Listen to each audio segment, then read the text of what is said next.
दोस्तों, एक मर्तबा दुनिया में 70,000 मुर्दे एक साथ जिंदा हो गए। लेकिन क्या आप जानते हैं ये सब कैसे हुआ? तारीख का ये वाकया आज भी अल्लाह की कुदरत का सबसे रोशन पैगाम है। तो चलिए जानते हैं कि ये वाकया कैसे पेश आया। इसका वाकया ये है कि बनी इसराइल की एक जमात जो हजरत हिस्कील अलैहिस्सलाम के शहर में रहती थी, शहर में ताउन की वबा फैल जाने से उन लोगों पर मौत का खौफ सवार हो गया और ये लोग मौत के डर से सब के सब शहर छोड़कर एक जंगल में भाग गए और वहीं रहने लगे। तो अल्लाह ताला को उन लोगों की ये हरकत बहुत ज्यादा नापसंद हुई। चुनांचे अल्लाह ताला ने एक अजाब के फरिश्ता को उस जंगल में भेज दिया, जिसने एक पहाड़ की आड़ में छुपकर और चीख मारकर बुलंद आवाज से ये कह दिया कि मूतवा, यानी तुम सब मर जाओ। और इस महेब और भयानक आवाज को सुनकर बगैर किसी बीमारी के बिल्कुल अचानक ये सब के सब मर गए, जिनकी तादाद 70,000 थी।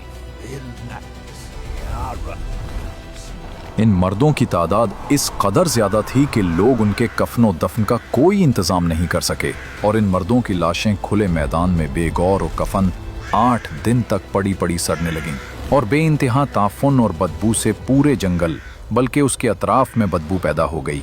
कुछ लोगों ने उनकी लाशों पर रहम खाकर चारों तरफ से दीवार उठा दी ताकि ये लाशें दरिंदों से महफूज रहें। कुछ दिनों के बाद हजरत हिस्कील अलैहिस्सलाम का उस जंगल में उन लाशों के पास गुजर हुआ तो अपनी कौम के 70,000 इंसानों की उस मौत नगाहानी और बेगोरो कफन लाशों की फरावानी देखकर रंजो गम से उनका दिल भर गया।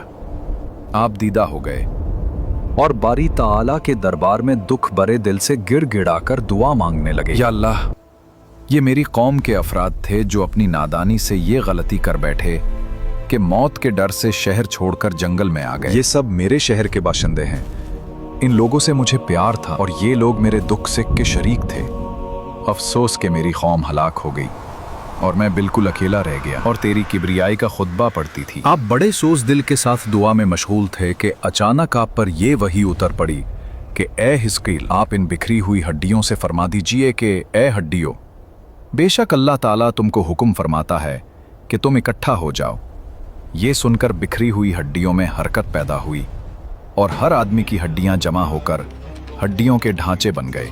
फिर ये वही आई कि ए हिस्कील, आप फरमा दीजिए कि ए हड्डियों, तुमको अल्लाह का ये हुक्म है कि तुम गोश्त पहन लो। कलाम सुनते ही फौरन हड्डियों के ढांचों पर गोश्त पोस्ट चढ़ गए। फिर तीसरी बार ये वही नाजिल हुई, ए हिस्कील, अब ये कह दो कि ए मुर्दो, खुदा के हुक्म से तुम सब उठकर खड़े हो जाओ। चुनांचे आपने ये फरमा दिया तो आपकी जबान से ये जुमला निकलते ही 70,000 लाशें दमजदन में नागहां ये पढ़ते हुए खड़ी हो गईं कि सुब्हानक अल्लाहुम्मा व बिहम्दिका ला इलाहा इल्ला अंत। फिर ये सब लोग जंगल से रवाना होकर अपने शहर में आकर दोबारा आबाद हो गए और अपनी उम्रों की मुद्दत भर जिंदा रहे। लेकिन उन लोगों पर इस मौत का इतना निशान बाकी रह गया कि उनकी औलाद के जिस्मों से सड़ी हुई लाश की बदबू बराबर आती रही और ये लोग जो कपड़ा भी पहनते थे वो कफन की सूरत में हो जाता था और कब्र में जिस तरह कफन मेला हो जाता था ऐसा ही मेलापन उनके कपड़ों पर नमूदार हो जाता था। चुनांचे ये असरात आज तक इन यहूदियों में पाए जाते हैं जो उन लोगों की नस्ल से बाकी रह गए हैं। ये वाकया कुरान मजीद की सूरह बकरा में मौजूद है। प्यारे दोस्तों, आदमी मौत के डर से भागकर अपनी जान नहीं बचा सकता, लिहाजा मौत से भागना बिल्कुल ही बेकार है। अल्लाह ताला ने जो मौत मुकद्दर फरमा दी है वो अपने वक्त पर जरूर आएगी। ना एक सेकंड अपने वक्त से पहले आ सकती है, ना एक सेकंड बाद आएगी।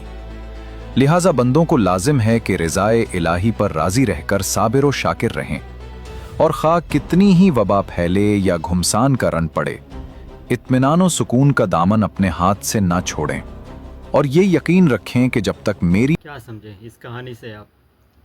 मौत जब आनी होगी तो आप कहीं भी छुप जाइए, किसी भी मकाम, मौत आकर ही रहेगी। मौत से कोई बच नहीं सकता, ना कहीं कोई भाग सकता, ना कोई कभी छिप सकता।